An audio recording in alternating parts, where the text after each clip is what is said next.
Scotland. I can say that because I've just spent a week in Christchurch. I have to say, they won't see it this way, but it's a blessing they got that earthquake, isn't it, really? It's given them something to talk about, you know. Second topic of conversation, first being the weather, and let's face it, after 200 years of talking about that, it gets a bit stale. So, I was a bit, actually, is it too soon with the earthquake jokes? Because I think it's too soon for a memorial book. In a gift shop, there was a book that was saying a tribute to the brave women and men who have gone through so much trauma. A couple of walls fell down. Can we get it in perspective? A few houses copped it, but really, you know, can I use the word Haiti? Yeah, a society collapsed. They're not producing memorial books. They're too busy dealing with cholera. So that was my thoughts on Christchurch. But the other thing about Christchurch is perms. They're very proud of them, aren't they? I passed a hairdresser's where it said 2 for 1. 2 for 1 on a perm. Now, I grew up in the 1980s, and I tell you now, if you went in for a perm, you damn well realised what a fucking bad mistake you'd made the first time round. So why you go back for a second one, I do not know. It was all rather strange. And then the other thing that I noticed is the mullet. The mullet is still here. They're still working that look. We managed to eradicate it in the UK, along with syphilis. Seems to be going strong here, you know? And a friend was telling me that you call it business at the front, party at the back. Genius. Absolute genius. I tell you now, the person who thought that up, knight them. So I've been having a little wander on a bit of a world tourish thing. I was in America. My favourite bit of America was going to San Diego airport, and they had a big sign saying, San Diego welcomes Obesity 2010. Finding solutions for our growing epidemic. Have you thought about not eating so much? Is that a bit silly? You know, maybe small portions? You know, but the other thing that I found in America, and I'd like to share it with you if that's okay, is I found this in a public bathroom. It's a leaflet about sin, and it was left by the Mount Carmel Holiness Church. Now, I can only think that they left this in a public bathroom because that's where a lot of sin takes place, especially for George Michael. And it's rather nice because it almost gives you a get-out clause, you know. It says, first of all, sin is not a thing to be thought so lightly about. Now, I wasn't aware there was thought involved with sin, were you? Just a bottle of vodka, maybe a few ecstasy tablets. And then it goes on to say, God will not punish anyone that sins, but will punish the devil and his angels that cause sin. Well, that's all right, you can carry on being sluts.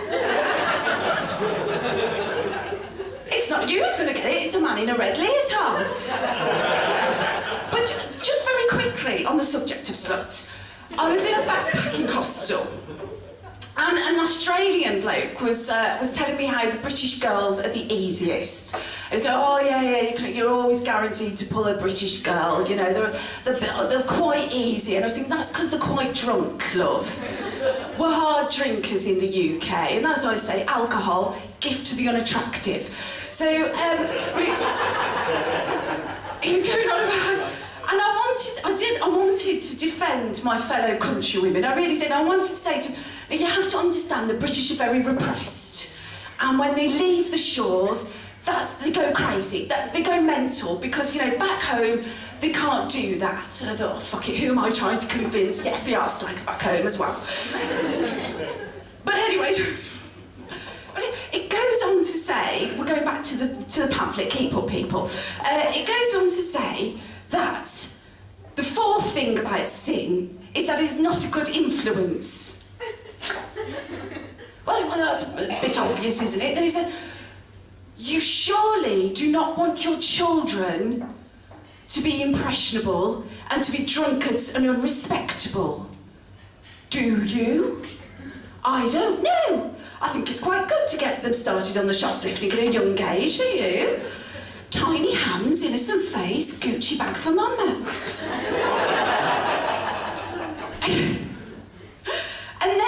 And I love this bit, this is my particular favourite bit of it.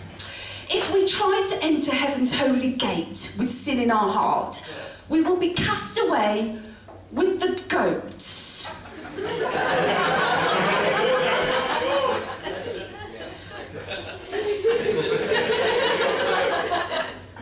I like goats. I can think of other creatures I'd quite happily cast away, like mosquitoes, or piranhas, or cats.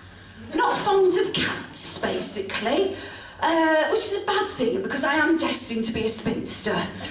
So that's one off the list, isn't it, really? You know, no, this is true, I am destined to be a spinster. I am from a large Irish Catholic family, and my mother is particularly upset that I haven't bred yet. She likes to call me up on a Sunday in particular, saying, Kitty, your cousin Bernadette, she's had a fourth, she's only 28.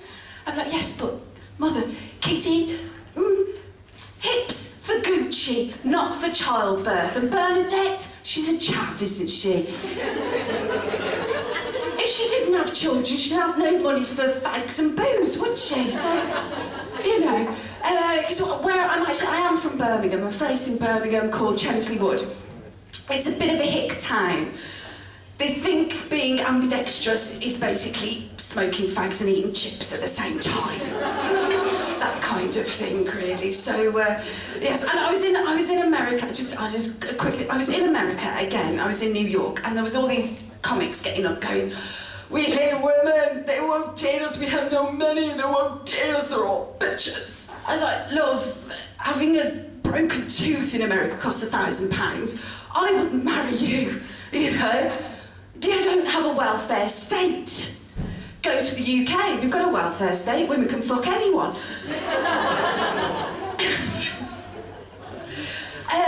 So, again, back to the leaflet. So, the other thing I particularly liked in this one is that it said, sin is the cause of nearly all disease and sickness. It may not always mean sin on the part of the sufferer, but that someone in their past was a sinner. Well, I've just mentioned I'm from an Irish Catholic background. I'm screwed. I have a family of alcoholics and sexual dysfunction. You know? Again, may as well screw anyone I like. Gonna get it anyway, you know? Apart from the fact that at the moment I've given up drinking, and that is the main way that British people get together. Like the Irish, we can only copulate through vodka. So, you've been really lovely, Auckland, as I said, very charming, and I haven't made any jokes about Auckland, really, just Christchurch. I thought I'd play it safe, just in case there was pitchforks outside, you know, waiting to kind of stab you and burn you at the stake. I have been mistaken for a witch before, but that was okay, because he moved out 2 weeks later, you know, ex-boyfriends for you. So I will leave you with a final reminder, a bit of advice. Never, ever trust a man with a moustache. That's what Burt Reynolds told me before he nicked my car and raped my dog. I'll see you later. Bye.